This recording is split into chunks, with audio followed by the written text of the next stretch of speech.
Buenas tardes. Vamos a iniciar con la segunda sesión de la tarde, aquí de la conferencia. Yo soy Andrew Seeley, el director del Instituto México del Centro Woodrow Wilson. Quisiera dar las gracias al CCCP, a Josep y Pep, por la invitación de estar aquí con ustedes en esta ciudad tan linda, en este lugar tan bonito, tan lindo, un espacio público de tanta utilidad. Y también a mis colegas Blair y Lauren por haber organizado por parte del Wilson Center con la CCCP, el CCCP para esta reunión. Vamos a cambiar de idioma, si les parece, vamos al español y al inglés. Aquí en este panel, todos en este panel hablan, todos hablan español, algunos van a presentar en inglés, pero ya en la ronda de preguntas yo creo que lo vamos a hacer completamente en español de parte de todos. Vamos a hablar de inmigración latinoamericana a Estados Unidos. Estados Unidos es un país que tiene una relación muy contradictoria con la inmigración. Si bien es un país de inmigrantes, casi todos, desde luego había una población indígena que sigue fuerte en Estados Unidos, pero la gran parte de la población tiene orígenes en otra parte del mundo. Somos un país finalmente de inmigración. Nuestro presidente inclusive es hijo, bueno, de los dos lados de inmigrantes, pero un lado de un inmigrante directo en el país. Yo soy también, casi todos en nuestro país tenemos algún pasado inmigrante y sabemos bien que la inmigración renueva el tejido social de generación a generación en Estados Unidos. Sin embargo, en la política pública muchas veces queremos parar a la inmigración, ponemos resistencia a las nuevas olas de inmigración y entonces vivimos una contradicción que yo creo que va a ser parte de la tensión que se comenta aquí. Hay un debate político sobre inmigración en Estados Unidos, lo van a comentar algunos de los panelistas, muy fuerte. También nos interesa el tema, en el Centro Woodrow Wilson hemos estado muy metidos en el tema del debate político de inmigración, pero también nos interesa los inmigrantes como actores, la participación cívica y política de los inmigrantes. Creo que Kate va a comentar un proyecto en que estamos ella, Gaspar y yo participando en documentar, analizar la participación cívica y política de los inmigrantes y el papel que juegan como actores en renovar el tejido social del país. Bueno, presento muy brevemente a los panelistas. Walter Tejada es integrante de la Junta de Gobierno del Condado de Arlington. Para ustedes que no conocen Washington, Arlington es parte de la zona metropolitana, pero no solo parte de la zona metropolitana de Washington, sino la parte más grande de la zona metropolitana. La ciudad de Washington es chiquitita, tiene 500,000 de habitantes. Creo que Arlington tiene más de 1,000,000, ¿no? ¿No tanto? Sí, pero es el condado más grande de la zona metropolitana y fue ya presidente de la Junta de Gobierno y una persona muy conocida también en la política nacional en varios temas. Gaspar Rivera Salgado es director de proyectos del Centro de Investigaciones Laboral de la Universidad de California, Los Ángeles. También es coordinador del FIOB, que es el Frente Indígena Oaxaqueño Binacional. Es el coordinador general, autor de muchos artículos y libros, y yo lo conocí originalmente hace muchos años por un gran libro que hizo sobre la migración indígena mexicana a Estados Unidos, que tuvimos el gusto de presentar en Wilson Center, entonces tenemos que trabajar juntos. Kate Brick es estudiante de maestría en Columbia University, en CIPA, pero aparte de eso fue por mucho tiempo coordinadora del proyecto que hice mención sobre la participación cívica y política de los inmigrantes, lo cual va a comentar, y he trabajado por muchos años en temas de inmigración antes de llegar al Wilson Center también, y ahora ya que está en la maestría. Entonces, sin entrar en más detalles, ¿por qué no pasamos a Gaspar, que nos va a dar un panorama? Luego vamos con Walter y Kate termina con broche de oro. Gracias, Andrew. Gracias, Andrew. Yo preparé mi presentación en inglés, así es de que para los que necesiten traducción. Y lo que habíamos pensado hacer en what we wanted to do in this panel. I start in Spanish. ¿Sí? Okay. ¿Está bien si hablo español? ¿Sí? Bueno.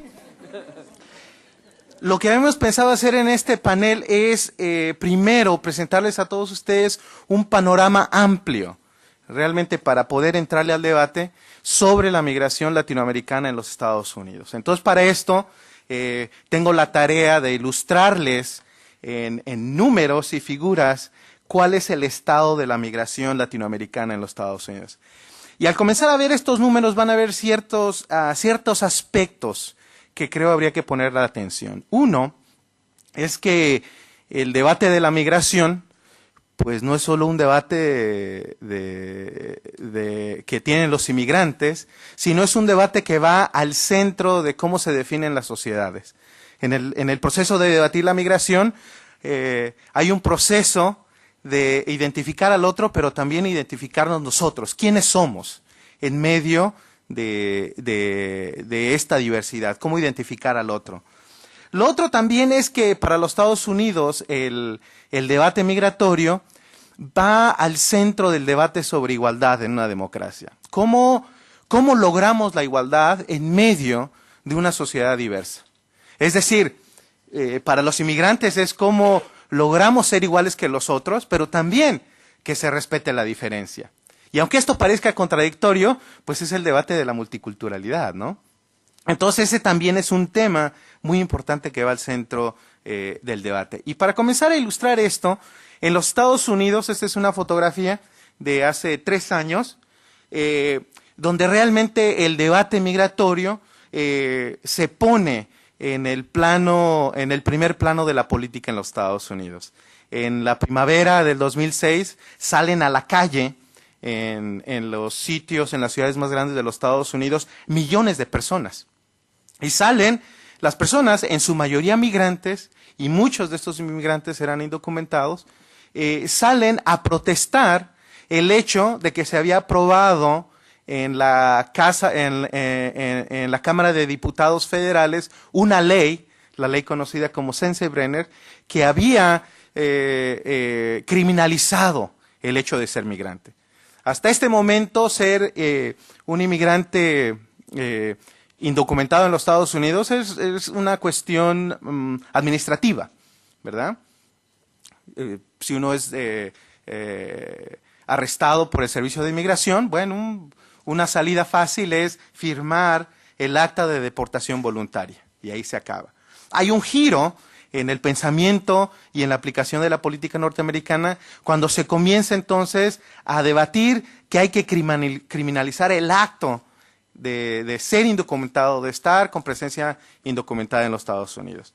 Esta ley Sensenbrenner toca el nervio de muchos inmigrantes, de muchas organizaciones de inmigrantes, y entonces durante la primavera del 2006, comenzando en marzo y culminan el 1 de mayo, hay una increíble movilización que después va a hablar Kate de casos específicos en diferentes ciudades. Y imagínense entonces el hecho de que salgan a la calle millones de migrantes, y esta es una fotografía de la marcha y del meeting que se lleva a cabo en el centro de Los Ángeles.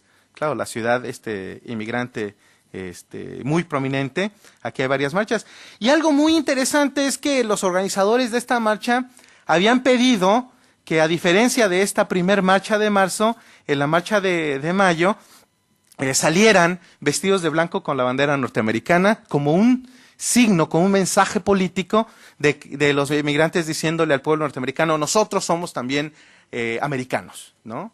Y entonces, claro, el hecho de que hayan salido tantos inmigrantes a la calle tiene un aspecto positivo, y nosotros le llamamos a este aspecto un aspecto de empoderamiento de parte de los inmigrantes, donde salen y toman las calles, aunque sean indocumentados, se sienten con la suficiente fuerza política de salir afuera y decir: somos visibles. Nunca más vamos a dejar que se nos haga invisibles. Ese es el título de una publicación que sacamos al respecto de este fenómeno: invisibles no más. Pero por el otro lado también crea una reacción, y bastante virulenta, ¿no? Una reacción basada en la ansiedad. Esta ansiedad de que nuestra comunidad, de que nuestro país está cambiando y debemos de hacer algo. Entonces, un sector de la población, en vez de celebrar este acto de empoderamiento, reacciona de una manera negativa, y entonces dice: bueno, el hecho de que haya tantos inmigrantes y el hecho de que se sientan con el derecho de salir y tomar las calles, pues es un problema, porque ellos son indocumentados y ellos no tienen derecho a hacer esto. Entonces realmente el debate de la migración se da en un contexto de el incremento realmente radical de la migración en general, pero especialmente de la migración latinoamericana a los Estados Unidos. Y bueno, aquí tenemos las proyecciones de la población latinoamericana en los Estados Unidos, que ya en el 2007 representan 45 millones de personas en los Estados Unidos, ¿no? Más o menos el 15% de la población. Digamos, estamos hablando, no sé cuál es la población de España y de aquí de Barcelona, pero bueno, 45 millones, pues es un número bastante considerable. Perdón, bueno, hagan de cuenta que si toda España, los 45 millones, se van a un solo país.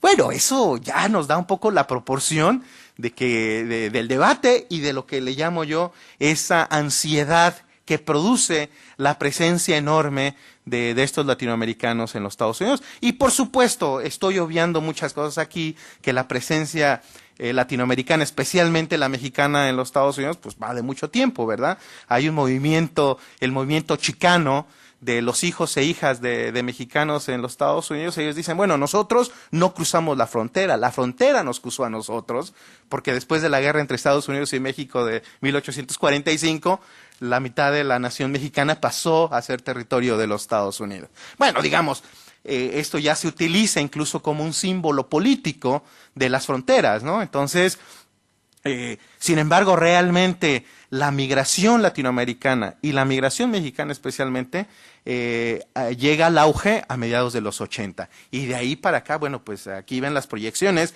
que para el año 2050 la población latinoamericana en los Estados Unidos alcanzará los 102 millones de habitantes. Bueno, esto crea también otro impacto de cómo se concibe los Estados Unidos a sí mismo.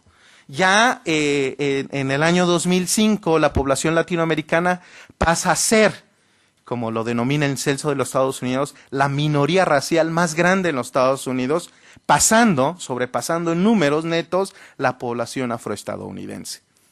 Entonces ahorita tenemos que la población latinoamericana, con 45 millones de personas, es el 15% de la población, y la población afroestadounidense pues llega al 41% de la población.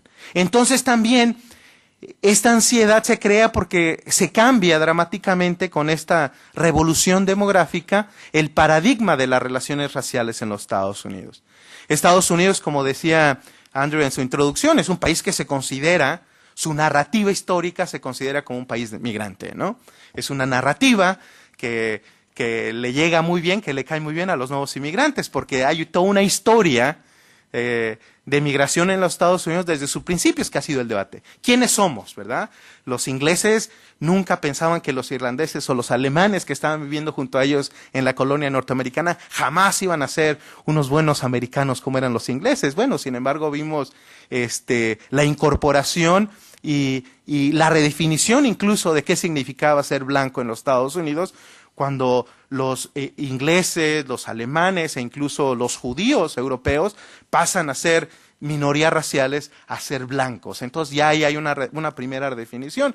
Entonces ahora el gran debate es, ¿qué pasa cuando los latinoamericanos llegan a ser la minoría racial más grande en los Estados Unidos? Pero también, ¿qué pasa cuando los latinoamericanos pues posan un problema para el paradigma de relaciones raciales en los Estados Unidos? Incluso el mismo censo no sabe qué hacer con estos inmigrantes latinoamericanos. El mismo censo, desde principios de cuando se funda Estados Unidos, trata de mantener el conteo de personas de manera total, pero también interesante, le interesa también mantener el conteo de las minorías raciales. En un tiempo los irlandeses eran minoría, por mucho tiempo los africanos esclavos también eran contados en el censo. Pero ¿qué pasa entonces cuando empieza a haber una gran presencia latinoamericana en los Estados Unidos? No se quiere romper el paradigma racial de los 5 grupos raciales que existen reconocidos en los Estados Unidos y se crea una categoría especial para los latinoamericanos. Entonces todos sabemos que hay 5 grupos raciales que se cuentan en los Estados Unidos, que son los blancos, los afroestadounidenses, los asiáticos, los nativos americanos y los asiáticos americanos. Bueno, dentro de este esquema racial no hay un espacio para los latinoamericanos y entonces en los 70 se desarrolla esta categoría de hispanos en los Estados Unidos. Entonces por eso ustedes ven en todas las definiciones de los censos la categoría para denominar a los latinoamericanos se utiliza la palabra hispano. Y esto fue todo un debate sobre identidades raciales en los Estados Unidos, cómo denominar a esta población.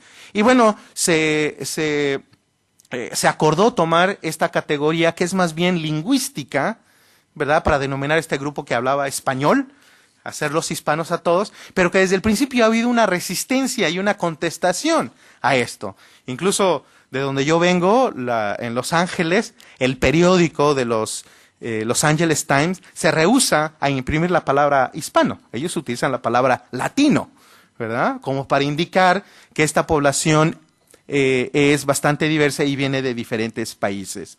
Como ustedes pueden ver en estos mapas, también la población comienza en los 80s a concentrarse y las zonas en azul oscuro es donde vemos la concentración más fuerte de la población latinoamericana. Y como ustedes pueden ver, en los 80s estaban más que nada concentradas en el suroeste de los Estados Unidos, que era el territorio mexicano, ¿verdad? Entonces era una población que estaba en la zona fronteriza, en los estados de Texas, Arizona, Nuevo México y California, y era donde estaba la concentración. En los pasados 30 años, entonces lo que ha pasado es que para el 90 se empiezan a expandir esta población latinoamericana y al grado que ya para el año 2000 ustedes ven la mancha azul está avanzando y está avanzando más hacia el norte. Tenemos el área metropolitana de Nueva York, de los lagos en medio, en Chicago, pero también algo inesperado, se van estos inmigrantes también al sur de los Estados Unidos, ¿no? Un lugar que realmente ejemplifica mucho el paradigma racial y de racismo que ha existido en los Estados Unidos. Entonces, la presencia creciente de la población latinoamericana en el sur de los Estados Unidos también puso un reto para esas comunidades que estaban acostumbradas a lidiar con blanco y negro, ¿no? Ahora, ¿qué va a pasar con las relaciones raciales, especialmente con la presencia de estos latinoamericanos?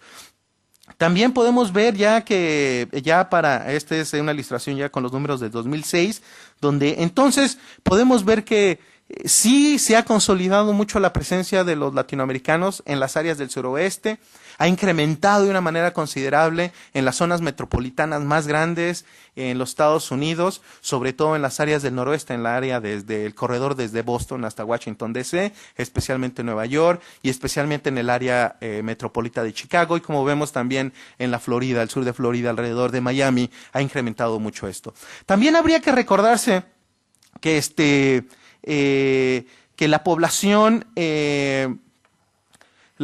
latinoamericana sigue concentrada en estadios específicos, y nada más para decirles un poco la proporción, en California para el año 2006 había más de 13 millones de latinoamericanos en el estado de California. Seguido un poco alejado ya Texas con 8 millones, Florida 3 millones, Nueva York otros 3 millones, Illinois 1 millón.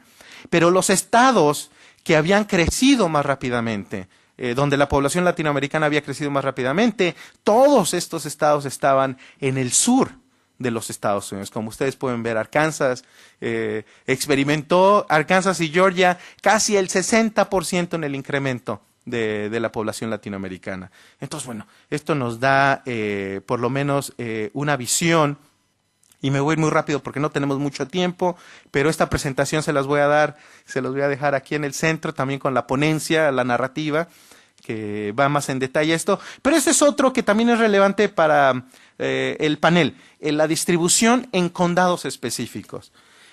El debate migratorio tradicionalmente y legalmente se había concentrado en los Estados Unidos a nivel federal. El gobierno federal en los Estados Unidos es la única entidad legal que puede desarrollar políticas públicas acerca de la migración, porque el Estado federal es el que patrulla las fronteras y es el que hace y decide quién es ciudadano y quién no. Pero a raíz de que empieza a crecer la migración, el debate migratorio y la lucha por y el debate sobre políticas públicas comienza a percolar hacia abajo. Entonces, muchas legislaturas estatales, que serían el siguiente nivel de gobierno, también los condados, y no sé cuál sería la figura comparable aquí en España, pero el condado también tiene un poder enorme porque administra los recursos federales para toda clase de programas sociales, y el compañero Walter Tejada, que es un oficial electo en un condado, nos va a hablar de esa experiencia. Y también a las ciudades comienzan a desarrollar políticas migratorias. Bueno, esto se da especialmente en lugares, digamos, de tendencia conservadora, donde, por ejemplo, los cabildos locales comienzan a pasar leyes que restringen que si alguien no tiene, si es indocumentado no puede rentar departamentos. Las legislaturas estatales comienzan también a pasar leyes que hacen del inglés el idioma oficial. Por lo tanto, los otros, pues no sé qué estatus no oficiales. Sin embargo, claro, esto en la realidad es muy difícil de gobernar, ¿verdad? Porque pues con estos 45 millones de latinoamericanos, con canales, redes de televisión a nivel nacional, diarios, sobre todo programas de radio. En Los Ángeles, el programa de radio más escuchado, con más radioescuchas en todo el condado, es un programa en español, El Cucuy de la Mañana, que es un inmigrante hondureño que simplemente hace chistes muy malos, pero que a la gente le encanta. Es el programa más escuchado y rebasa todas las audiencias de cualquier otro programa. Bueno, entonces, ¿cómo legislar el uso del lenguaje? Ese es otro debate también. Pero como decía, bueno, la migración crea este tipo de ansiedades, de que la sociedad está cambiando y de que debemos de hacer algo. Entonces la gente comienza a desarrollar esas estrategias desde nivel, por supuesto, federal. ¿Qué vamos a hacer con los inmigrantes? Y después los estados, ¿cuál va a ser nuestro idioma del estado? Después, después también a nivel local, bueno, ¿qué vamos a hacer con la migración indocumentada? Y quizá pudiéramos entonces también hablar después más sobre los debates, porque ahorita se acaba de anunciar que la administración de Obama va a someter una iniciativa de ley para el debate a la legislatura federal. Bueno, y esto ha creado una euforia, literalmente, en la comunidad inmigrante, que por cierto viene una marcha otra vez el 1 de mayo, el Día del Trabajo, que otra vez está enfatizando también el apoyo a esta nueva reforma a las leyes migratorias, pero el debate sigue polarizado, ¿no? Entonces, ¿qué vamos a hacer sobre los 12 millones de personas indocumentadas que viven en los Estados Unidos? ¿Les daremos algún tipo de camino a la legalidad? ¿Qué vamos a hacer sobre los flujos futuros? La migración en promedio indocumentada a los Estados Unidos fluctuaba en los pasados 15 años entre alrededor de 450,000 personas por año que cruzan la frontera sur a los Estados Unidos. Estos números han bajado, pero se han mantenido realmente relativamente estables en los pasados 20 años. Bueno, entonces otro debate es, bueno, sabemos que podemos darle amnistía a los inmigrantes, darles algún camino para que se hagan ciudadanos, pero la otra parte del debate es qué vamos a hacer con los flujos que se vienen al futuro. Y bueno, esto está ligado también al debate de alguien mencionó, por supuesto, de seguridad, ¿verdad? Ahora que se está redefiniendo también la migración como parte del tema de seguridad, ¿qué va a pasar con la frontera sur? Los estados en la frontera sur que colindan con México, pues no se han esperado a que haya un mandato federal y se desarrolle una política pública, sino ya ellos mismos incluso han desarrollado una serie de políticas restrictivas acerca de esta migración.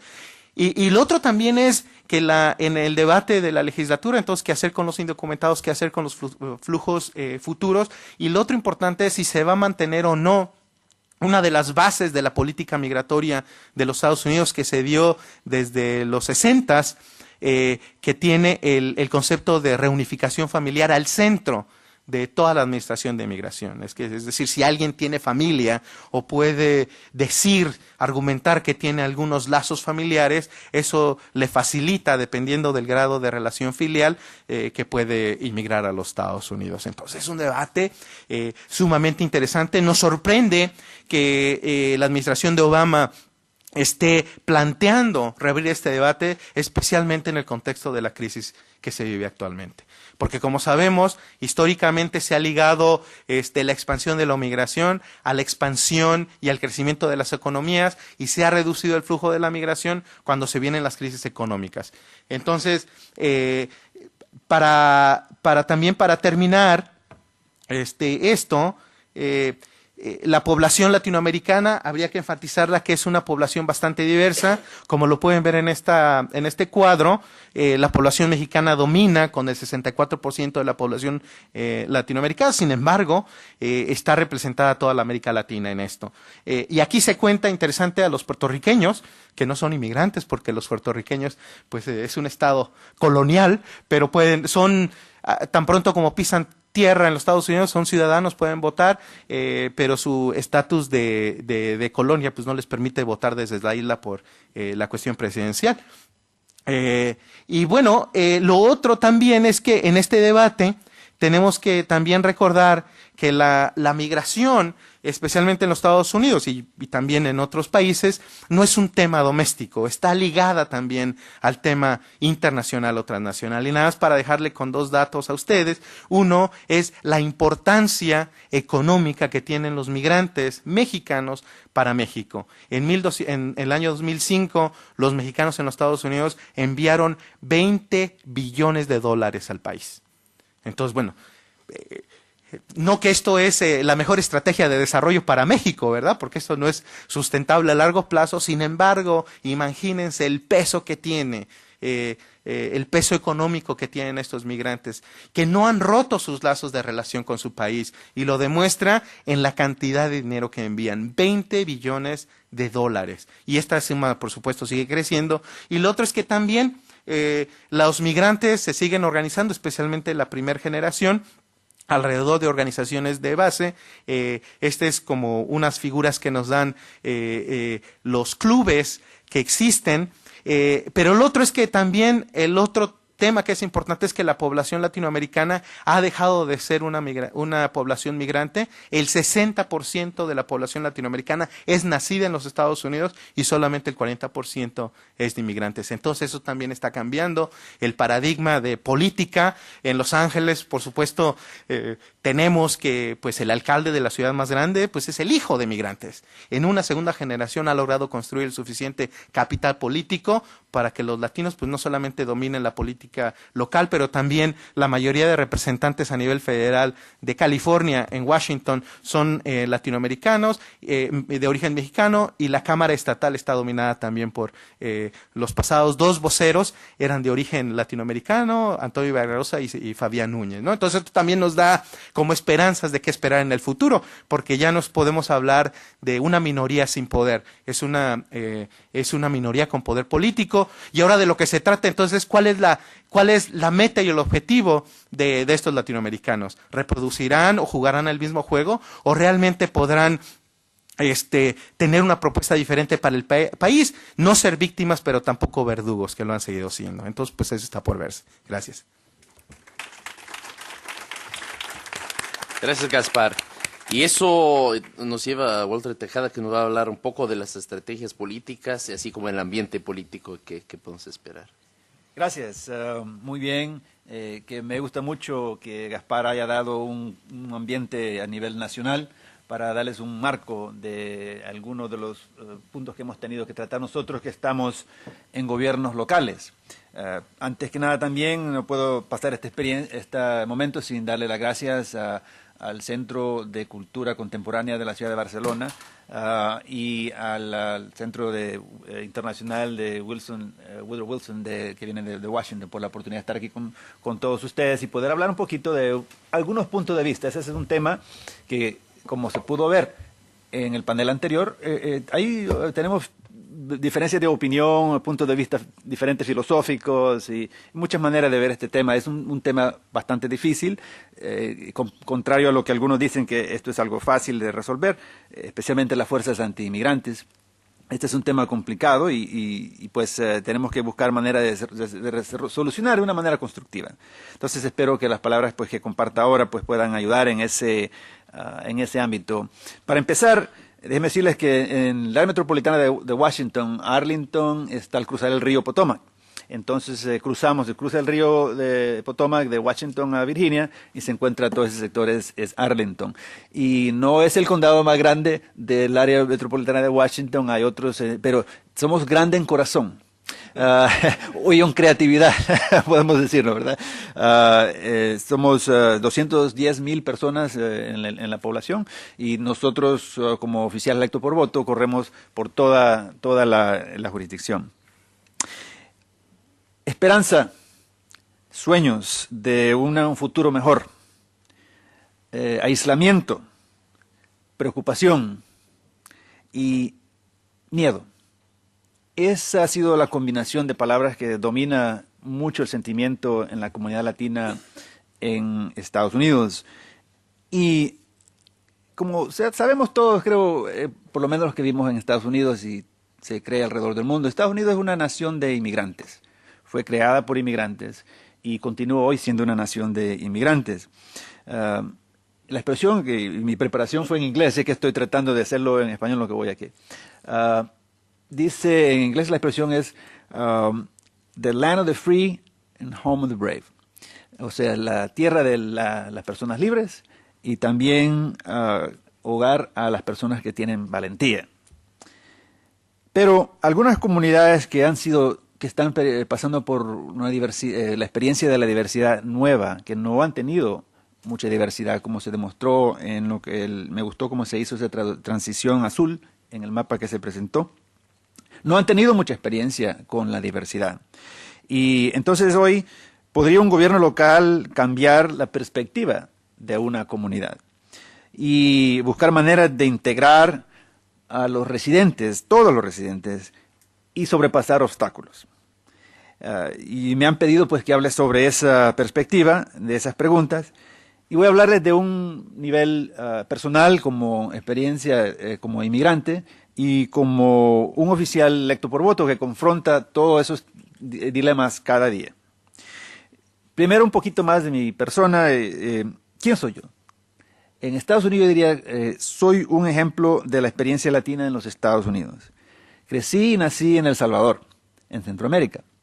Y llegué a Estados Unidos a la edad de 13 años, no sabía ni papa de inglés, no conocía la cultura, tuve que aprender el lenguaje y pasar por toda la serie de experiencias que muchos inmigrantes también lo hacen. Crecí, fui a la escuela y en 1992, en el 87 en realidad me mudé al área metropolitana de Washington y en el 92 oficialmente en Arlington. Y cuando llegué me involucré cívicamente, participación cívica en el proceso de la comunidad, principalmente porque me di cuenta que había una falta de luchar y hablar por los derechos de los latinos. Muchas veces había una discriminación, exclusión de información, cómo conseguir una buena vivienda, qué programas de educación pueden haber para mejorar, y una serie de cosas, y estaba prácticamente indignado, y con consecuencia de eso pues me involucré. Y en el 2003 pues decidí correr para un puesto electo por voto y me convertí en el primer latino que fue electo por voto para la Junta de Supervisores del Condado de Arlington y el oficial de mayor rango latino en el estado de Virginia. Y como un activista, yo siempre me considero activista, soy ahora electo por voto, pero nunca pierdo mi punto de vista de abogar por los intereses. Y entonces he venido luchando contra el sentimiento antiinmigrante y la xenofobia, que ha caracterizado a muchas jurisdicciones, y también tratar de promover políticas que aumentan las oportunidades y buscan subrayar los éxitos de la comunidad inmigrante, que muchas veces no se habla de eso. Entonces, desde el año 2000, como se dijo ahí, los números, la población de Estados Unidos ha incrementado 50%. 15% de la población, y para el 2050 se cree que más o menos casi 30% de la población en Estados Unidos va a ser de descendencia latina. Y eso entonces trae, el número se habla de 12 millones de personas indocumentadas, un gran número de ellos de descendencia latina. En realidad el español, tal vez no el castellano, pero el español se cree como que es la segunda lengua de Estados Unidos de facto. Históricamente, los latinos han sido prácticamente restringidos a las áreas urbanas, y en algunos lugares más recientes la inmigración pues ha llegado a otros lugares, y eso entonces ha causado que hayan choques culturales, porque muchas comunidades que por primera vez están viendo a un inmigrante o persona de no solo latinos, pero de otras descendencias inmigrantes, ha causado bastantes conflictos. Y especialmente el periodo después del septiembre 11, un periodo muy difícil, el sentimiento aumentó. Y muchos políticos, particularmente buscando ser reelectos, buscaron justificar sus políticas antiinmigrantes a costo de atacar a la comunidad latina en particular, porque muchas veces cuando se dice el sentimiento antiinmigrante en Estados Unidos es antilatino. Y la política del miedo es algo que siempre he rechazado, porque muchas veces busca causar nerviosismo. Y esto así ha sido, creo que, aumentado la magnitud por personas que tienen el micrófono por televisión nacional, como Lou Dobbs en CNN, que transmite nacional y hasta cierto punto internacional, y se presentan nada más puntos negativos. Y hay organizaciones como la Federación Americana de la Reforma Migratoria, FAIR, que tiene un nombre muy, las iniciales parece que fueran inocentes, pero es una organización bastante anti-inmigrante. Ellos han tratado de quitarle la humanidad al inmigrante, al latino, y igualar al inmigrante, especialmente al latino, en la mente del público con crimen, con la sobrepoblación y disminuir la calidad de vida. Evitan casi totalmente subrayar las cosas positivas, y por eso hoy la población latina en Estados Unidos se siente un poco con obstáculos en la sociedad. Parte del problema ha sido el sistema está roto de migración. Ojalá si la administración Obama decide hablar de la reforma migratoria integral, se pueda llegar a algún tipo de solución, porque es muy importante. Pero de acuerdo a la Constitución, como Estados Unidos, la ley de regularizar o mantener el orden de inmigración le toca al gobierno federal. Pero eso no ha detenido que muchos gobiernos estatales y locales empiezan a tomar acción por sus propias manos para pasar legislación que atenta a un intento de regular la inmigración. Y muchas veces dicen que solo van en contra de la migración indocumentada. Esto es en realidad un impacto a todos los inmigrantes. Se crea un sentimiento anti-inmigrante contra todos. Y muchas veces es legislación innecesaria, ya que el gobierno federal ya tiene leyes que, por ejemplo, que le niegan los beneficios a personas que están indocumentadas, pero algunos han propuesto y pasado leyes estatales y locales que en realidad hacen lo mismo. Entonces les voy a decir ahorita, mi propio estado de Virginia, que ha sido lamentablemente, uno de los líderes en crear un ambiente anti-inmigrante, y en Virginia, entre el 2000 y el 2007, la población latina aumentó 46%. 155,000 latinos aumentaron en su existencia en el estado de Virginia, incrementando este número impactante en comunidades que no tenían mucha diversidad. A nivel estatal, se llama la Asamblea General, que son las que pasan las leyes. En el 2006, más de 20 proyectos de ley anti-inmigrantes se sometieron. 2006, más de 20. En 2007, más de 50 proyectos anti-inmigrantes fueron sometidos. 2007, 50. 2008, más de 130 proyectos de ley anti-inmigrantes fueron sometidos en la Asamblea General de Virginia. Aquí su servidor, con muchas otras personas, trabajamos fuertemente para derrotar la gran mayoría de todos esos años. En el 2007 estábamos cansados de haber derrotado más de 50, en el 2008 con más de 130, ya pueden imaginarse. Este año, 2009, 32 proyectos anti-inmigrantes bajó. Bueno, y entonces, ¿qué se puede hacer? Si hay, en las preguntas y respuestas les puedo dar ejemplos de esos proyectos de leyes. En el 2007, en los gobiernos locales, fue el nivel más alto de anti-inmigrantes, de división. En los gobiernos locales, como algunos de nuestros vecinos, Prince William County, un condado aquí cerca, prácticamente estaban compitiendo unos con otros a quién podía pasar las leyes más xenofóbicas que más miedo le dieran a la comunidad. Y entonces empezaron a pasar cosas para intentar a nivel local reducir según ellos los problemas o el crimen, lo que ellos trataban de decir. El problemita es que muchas de estas ordenanzas han sido derrotadas en las cortes, porque en las cortes claramente, legalmente, es eso algo que le corresponde al gobierno federal, no al gobierno estatal o local. Pero entonces es un sentimiento muy dividista, pero es importante saber que no todas las comunidades todas las jurisdicciones tomaron esa táctica. Algunas jurisdicciones que han tenido un poquito más de experiencia, con inmigración un poco más maduras, como los suburbios alrededor del área metropolitana de Washington, como mi jurisdicción, decidimos tomar otra táctica. Para darle un poquito más la idea del condado de Arlington, Virginia, a las afueras de Estados Unidos, tenemos una población como aproximadamente 210,000 personas. El porcentaje de afroamericanos negros es 8%, asiáticos 9%, latinos como 16% y 65% son blancos. En nuestras escuelas públicas, 95 lenguajes son hablados y representan representan 128 países alrededor del mundo. En los años 70 llegó mucho asiático, vietnamita particularmente, los 80s y los 90s, llegaron muchos latinos, especialmente centroamericanos, como aquí su servidor que viene de Centroamérica, de El Salvador.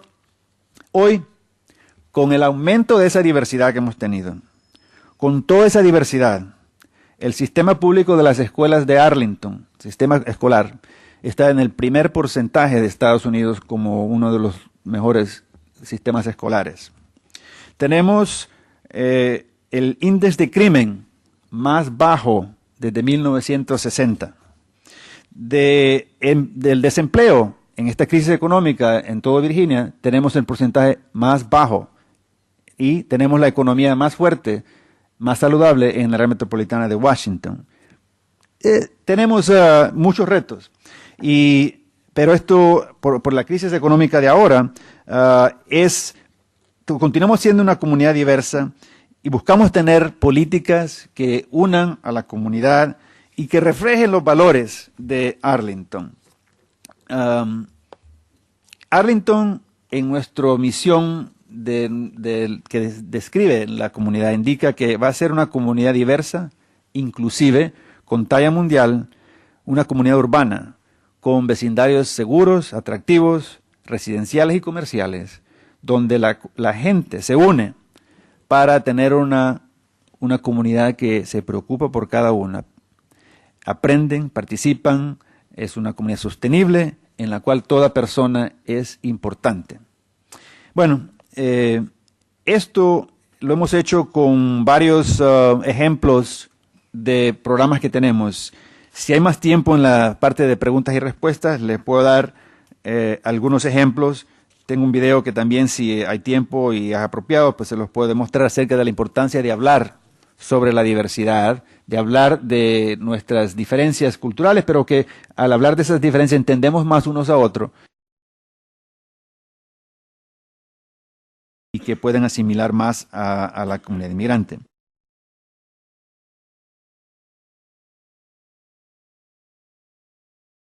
Obviamente somos orgullosos de poder demostrarle las contribuciones y los éxitos positivos de los éxitos de la comunidad inmigrante.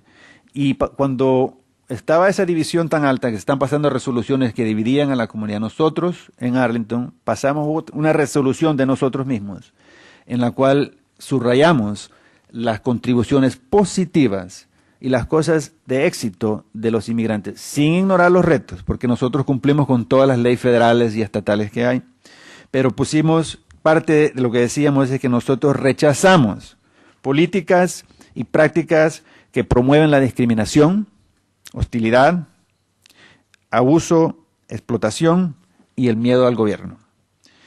Nosotros, afortunadamente, no fuimos los únicos. Después de que hicimos eso, varios condados alrededor de nosotros también hicieron lo mismo. La ciudad de Alexandria, la ciudad de Falls Church, el distrito de Columbia, el condado de Fairfax, que tiene más de 1 millón de habitantes. El presidente de esa junta fue atacado muy severamente por haber hecho declaraciones a favor de los inmigrantes. Tenemos una serie de programas que en la práctica buscan la integración de la comunidad inmigrante, no solo para la comunidad latina, sino que también en nuestra comunidad tenemos personas de Somalia, Etiopía, varias partes de África, muchas partes de Asia, y por medio de estos programas, si hay tiempo para hablar despuesito, con mucho gusto les puedo dar unos ejemplos específicos donde se pueden considerar. Hay que considerar el ámbito político, el sentimiento de la población y todo no es absoluto, pero si hay una voluntad política, muchas de estas cosas se pueden lograr. En nuestro caso, hemos tenido la oportunidad de poder implementar estas cosas que hasta ahora nos han dado resultados. No es que uno se esté dando felicitaciones a uno mismo, pero la importancia de ser proactivos, a incluir y no pasar a cosas que dividan y excluir. Eso, la lección que hemos aprendido es esa. Básicamente, para que una comunidad pueda ser incluida, tiene que acercarse, le tenemos que buscar prácticas y programas que busquen a que la comunidad inmigrante también se sienta parte de donde vive. Y en Arlington, pues, es un ejemplo en el momento por ahora. Muchas gracias. Muchas gracias, Walter. Pasamos ahora a Kate Breck, que va a hablar de la participación cívica y también el paso a la política. Gracias. Primero que nada quisiera agradecer a CCCB y el Centro Woodrow Wilson por la invitación a estar aquí con ustedes. Voy a cambiar a inglés por el beneficio de todos. As Gaspar showed in those first slides, in the spring of 2006, more than 3 million immigrants went to the streets and participated in marches across the country. The majority of these immigrants were Mexican or from other Latin American countries, and for many of them it was the first time they'd ever participated politically in the United States, and for some of them it was the first time they'd participated politically ever in their lives. The unprecedented turnout drew national attention, especially in cities where, up until that point, immigrants had mostly been in the shadows. It brought about questions of how the marches were organized and the extent to which immigrants are engaging locally in these communities. The Wilson Center started the study to address some of these questions. We looked at 9 cities across the United States where immigrant communities have either been there for a long time or are relatively new, within the past 10 to 15 years, and all of which had a march in the city. In each of the cities, the individual reports looked deeper into the question of how Latin American immigrants are engaging civically and politically, participating as social actors, and what the challenges are. The studies looked at Las Vegas, Nevada, Fresno, California, Omaha, Nebraska, Los Angeles, Charlotte, North Carolina, San Jose, California, Tucson, Arizona, Chicago, and Washington, D.C. In each of these cities, the intention was to sort of shed light on what were the factors that were encouraging participation and what were those that were discouraging integration into American political and civic life. The study was conducted through roundtable sessions that we held in each city, sponsored either by local universities or local NGOs, and they were followed up by interviews. In each city, we commissioned a background paper to give the context and invited local community leaders, immigrant rights activists, service providers, and members of the media, labor, and religious community to participate and discuss what their experience has been. What we found is that immigrants across the country, despite significant challenges, are engaging in new and important ways in both civic and political life. One clear factor that framed the study was the historical context of immigration in each city. The cities we looked at ranged from cities like Chicago, Fresno, LA that have long been destinations for immigrants to cities that have seen an explosion of new immigration just in the last 10 to 15 years, such as Omaha and Charlotte, North Carolina, as well as the outskirts of Washington, D.C., as Walter mentioned. the type and depth of engagement in each city was really a product of the history of immigration there. In historically immigrant-receiving societies, there are often social and established political networks, as well as leadership that knows the community and can respond to its needs. In these places, the benefits of the immigrant community is already recognized and often acknowledged through progressive policies. In cities like Chicago and Fresno, there are long-established networks of immigrant-serving organizations, immigrant-run associations, and particularly hometown associations, which help facilitate the transition for newer immigrants, as well as encourage political engagement.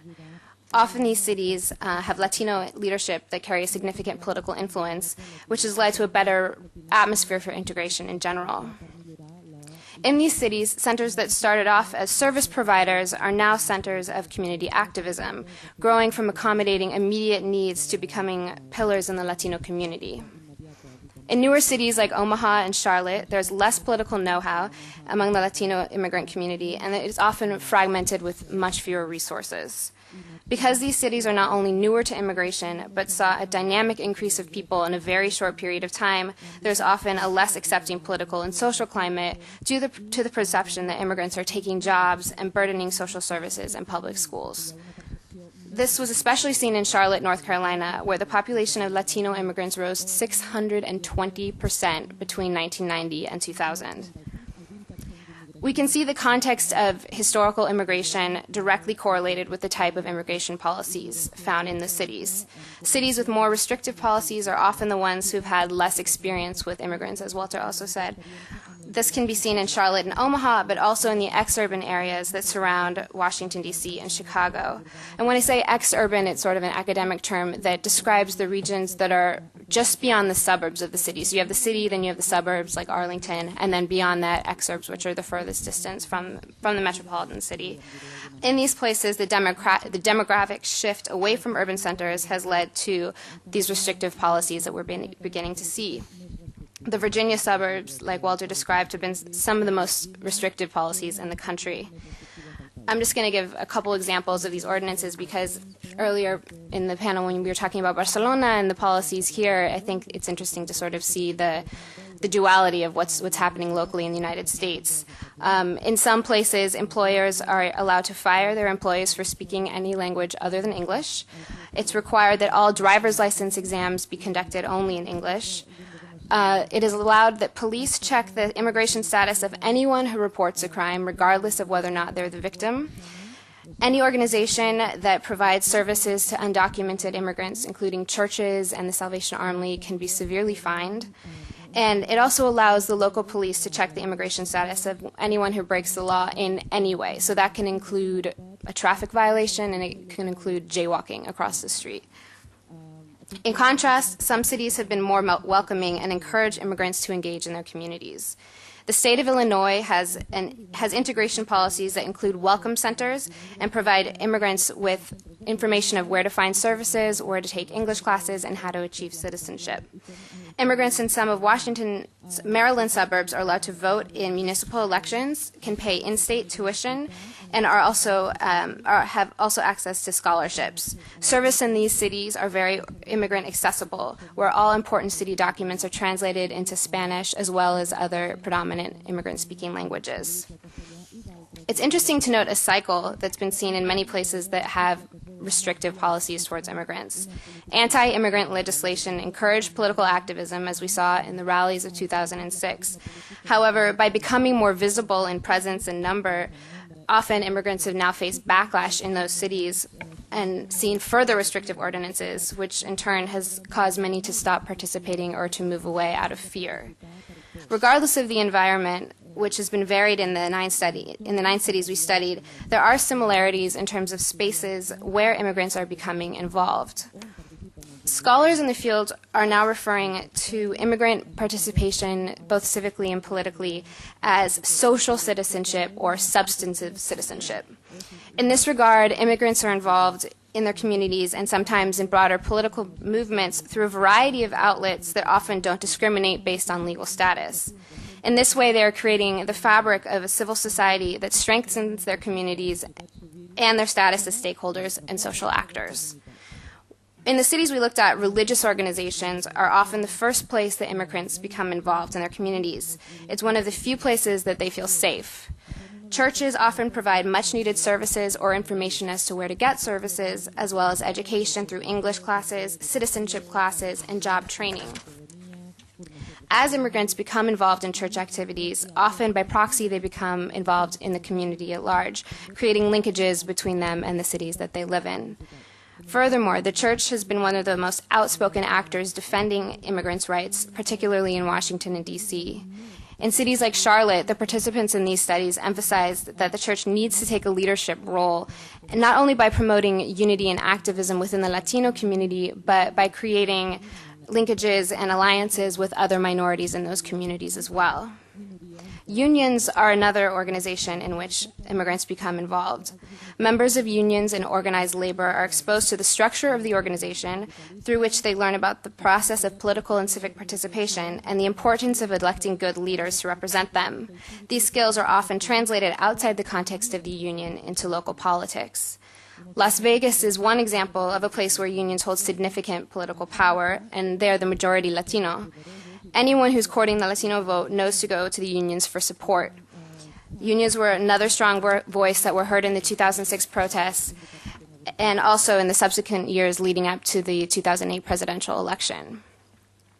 Another important place people get involved are organizations that are based around community projects for their hometowns, also known as hometown associations. In some places, such as Omaha, these organizations are mainly to serve cultural purposes. However, with time, they've expanded and include work supporting the local immigrant community and advocating its needs. As immigrants participate in these organizations, they learn about the community they live in and how to engage in it. They gain experience interacting with the local government on joint projects and become aware of the local political issues that are affecting them. This participation lays the foundation for further political engagement. Hometown associations also serve to strengthen transnational ties, promoting social and political engagement both in the home countries and in the communities they live in the United States. Schools are another place where immigrants can become involved in their communities. In cities like Chicago, parents whose children go to the public schools have in some places become involved in the local school councils or school boards. This experience, similar to that of unions, teaches immigrants about the American system and prepares them to use those skills more broadly. These places of civic engagement were at the forefront of organizing the rallies and the protests in 2006. The efforts were spearheaded by local churches and hometown associations and were followed by campaigns promoting citizenship and voter registration. In this effort, the Spanish language media played an extremely important role in informing the Latino community and in many cases becoming actively involved as well. Since the rallies of 2006, citizenship applications have increased and Latino voting rates have gone up.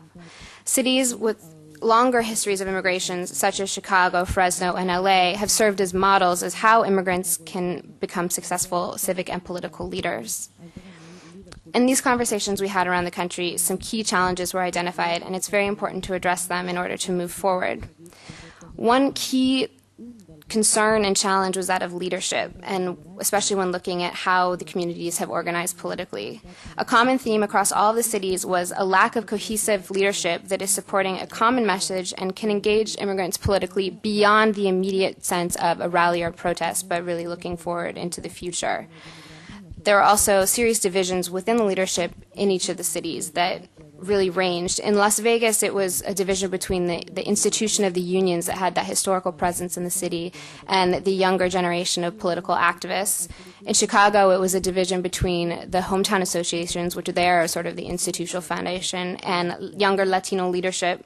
In D.C., it's a total stratification based on status and socioeconomic background.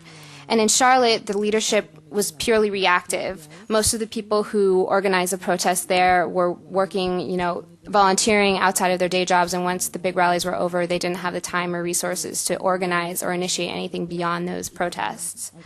Some other barriers have included divisions within the community over strategy, lack of organizational resources, lack of English skills, And a very important one is a lack of understanding of the American political process and of the rights that immigrants have, whether documented or undocumented. In many cases, especially right now with all of these very restrictive ordinances being passed in different cities, immigrants assume that they have no rights whatsoever, and in some cases they pretty much don't. But they need to learn the rights that they do have just by being in the country, such as due process and other rights that often they assume don't apply to them. And lastly, which is probably the biggest challenge, is the unreceptive environment in many places around the country, especially given the current economic crisis we're seeing. This is a challenge that really can only be changed through perception and activism. Although these challenges are real, the consensus in each of the cities was to confront them and move forward. Immigrants are increasingly shaping the political and civic fabric of the cities they live in. While they face many challenges, it is clear that their presence has a new and dynamic organization that encourages further participation and represents them in a positive way. We need to go beyond the negative portrayals that provoke these societal misconceptions and really get to the truth. Thank you. Gracias, Kate. Bueno, ya tenemos un poco de tiempo para abrir al diálogo. Y entonces, si tienen comentarios, preguntas, dudas, tomatazos. ¿Cómo dice? Si podríamos ver el vídeo que usted nos ha comentado antes, que tenía preparado, donde analiza un poco cómo se integran unos en otros. Más o menos. ¿Cómo no? Sí, es de dos partes. El primero es como de 2 minutos y 30 segundos más o menos. El segundo es como de 3 minutos. Para darles un contexto de esto, el año pasado, como presidente de la Junta de Gobierno del Condado de Arlington, aquí su servidor, en el Condado de Arlington tenemos una presidencia rotativa. Es como el equivalente a alcalde. Que nosotros no tenemos alcalde, no tenemos consejo ni alcalde. Somos la Junta 5 que dirigimos el condado, y se dice que el chiste allá es que necesita 3 personas que digan que sí para que algo ocurra. Si 3 dicen que no, no ocurre.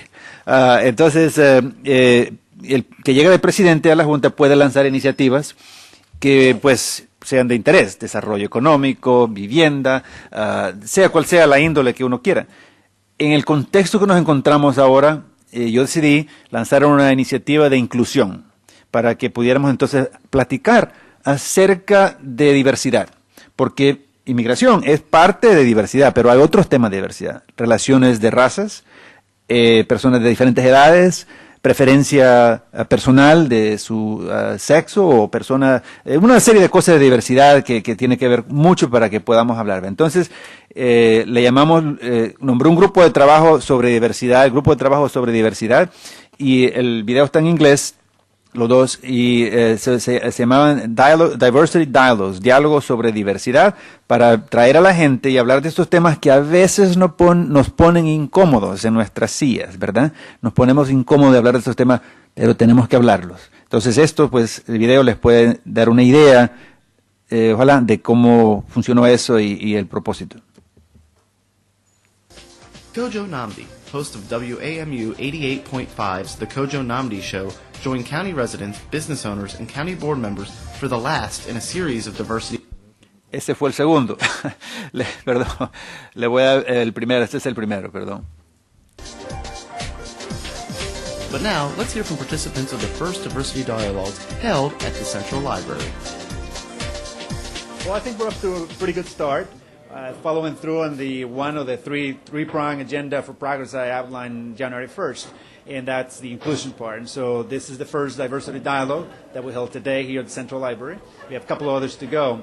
And I think it's an important aspect for many Arlingtonians. We are proud and very happy to live in Arlington, and good things need to be worked on so they remain good and improved. And so this gives us a foundation, some strong suggestions, wonderful ideas, good questions, some complaints with suggestions how to solve them. Those things are important for us to take a look at it down the line. So the task force, the Diversity Dialogue Task Force, is doing a great job. We appointed them early this year, and so now we're continuing the conversation in our community.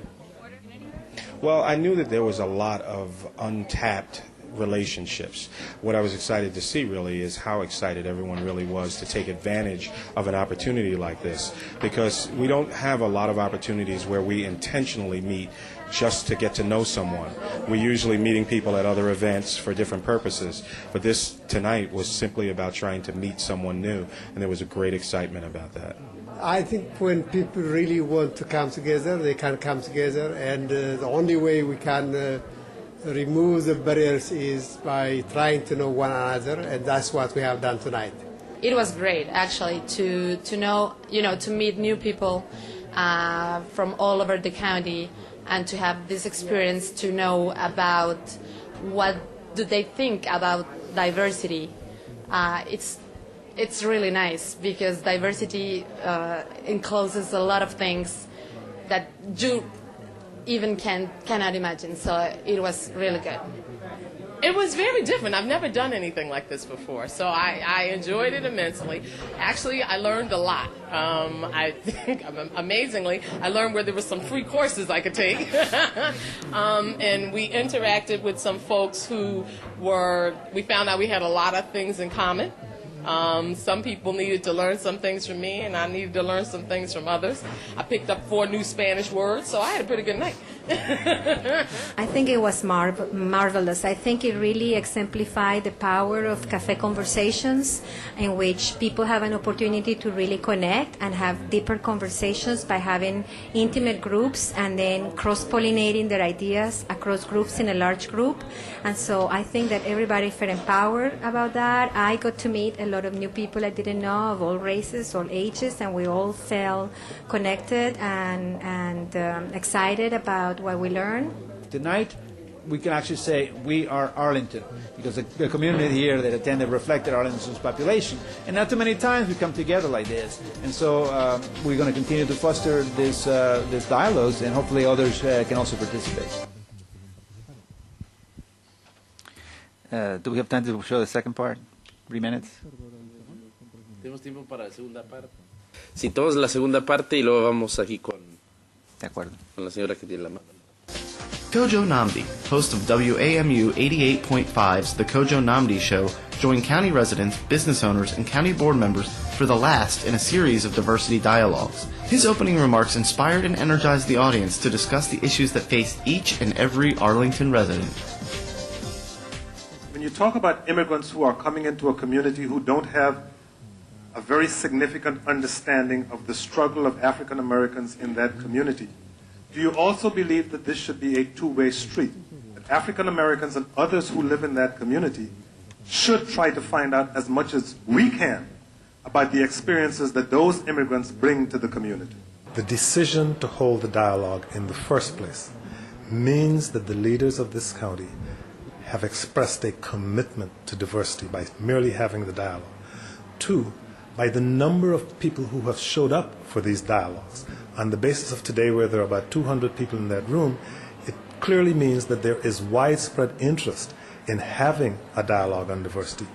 And 3, the honesty, the brutal honesty with which the participants are conveying their opinions is an indication that people don't simply just want to have a dialogue about diversity, they want to have a meaningful, serious dialogue about diversity, and they would like to see at some point that dialogue be translated into policy in the county. So I think this is an excellent start. I not only think that it's something that can be done regionally, I think it's something that desperately needs to be done regionally, given the kind of divisiveness that arguments over immigration have prompted in the region as a whole. I think that in order for the region to come together, this kind of dialogue is needed throughout the Commonwealth and throughout the region. I think I got honest responses. It is my job to provoke as civilly as I possibly can, but I think I got honest responses. I think the notion of having a housing authority in Arlington County is a highly debatable notion that's going to continue to be debated for a while, but the mere fact that it's out there and people are responding to it, I think the issue of being able to pay county employees the kinds of salaries that allow them to live in the county is a significant diversity discussion to have. So I think that people really responded to the provocative questions with provocative answers, if you will. To find out more about the Diversity Task Force in Arlington County and how to get involved, visit arlingtonva.us, keyword diversity. Gracias, Y el anfitrión y el comentarista que estaba comentando, vale, es el periodista quizás más reconocido en temas locales en Washington, y es africano, no sé de dónde es inmigrante, pero no sé dónde es. Él es, sí, de la National Public Radio, que es se escucha a nivel nacional. En realidad es muy, he doesn't hold back, No. Y es interesante los comentarios. Sí, pero el comentarista así que escuchamos por temas locales también es inmigrante. Señora, usted tenía la mano levantada, entonces vamos con usted primero.